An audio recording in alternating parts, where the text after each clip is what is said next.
चित्रा को जो कैसे भी रानी बचा तो लेती है, लेकिन घर में वो बहुत बुरी तरह से गलत साबित हो जाती है। लेकिन जैसे ही कॉलेज के दूसरे दिन ये कॉलेज जाती है तो रैगिंग के चक्कर में लोग इससे अंदर रूम में ही बंद कर देते हैं, जहाँ लगभग इसकी जान जाने वाली होते हैं। और वहाँ अब दिग्विजय को कैसे बचाना होता है और चीजें ये सारी और ज्यादा ही कॉम्प्लिकेटेड हो जाती है, जो काफी ज्यादा मजेदार है।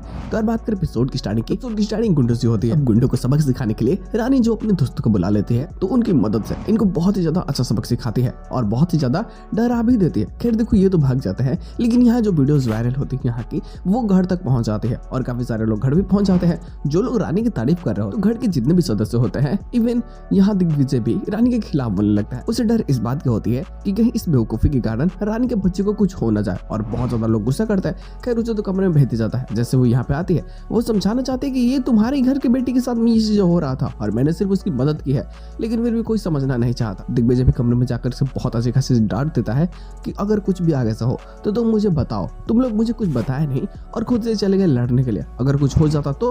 अब हालांकि वो बताना चाहता है कि इस बच्चे पर अब मेरा भी हक है, भले ही मैं पहले नहीं चाहता था कि इस बच्चे को तुम रखो, लेकिन अगर रख लिया है तो ये मेरा भी बच्चा है। खैर देखो, निश्चय जैसे ये स्टार्ट होती है, इसके साथ में सभी लोग बहुत अच्छा बिहेव करते हैं। अभी कॉलेज जाती है तो दिग्विजय इसे कॉलेज छोड़ देता है, लेकिन वहाँ जो इससे लगता है कि शायद सब कुछ ठीक है और कोई रैगिंग करने वाले हैं नहीं, तब तक तो सीनियर्स मिल ही जाते हैं और ये इसे बहला फुसला करके उस कमरे में लेकर के चले जाते हैं जहाँ कोई जाता ही नहीं है, और जिसमें ले जाकर के इसे बंद कर देते हैं धोखे से। हालांकि दिग्विजय भी बाहर ही होता है, लेकिन वो किसी काम से वापस आता है कि अगर उसने खाना नहीं खाया हो तो पूछ ले, लेकिन जैसे आता है तो पता चलता है कि रानी दोषी तो यहाँ है ही नहीं। अब वो सभी जगहों पे खोजता है, और हालांकि ये तब पहुंचता है उस कमरे में जब रानी बेहोश हो चुकी होती है, जिसका असर उसके बच्चे पे भी होने वाला है।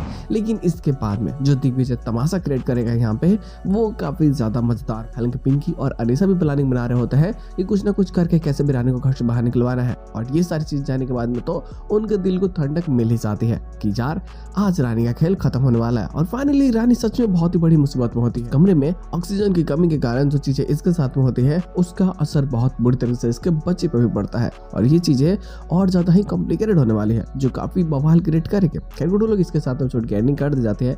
एक्स्ट्रा प्लॉट है याद है तो बातें जरूर हो जाएगी। फिलहाल आज के बस इतना ही, हम लोग मिलता है बहुत जल्द किसी नए वीडियो के साथ में। तब तक के लिए बाय।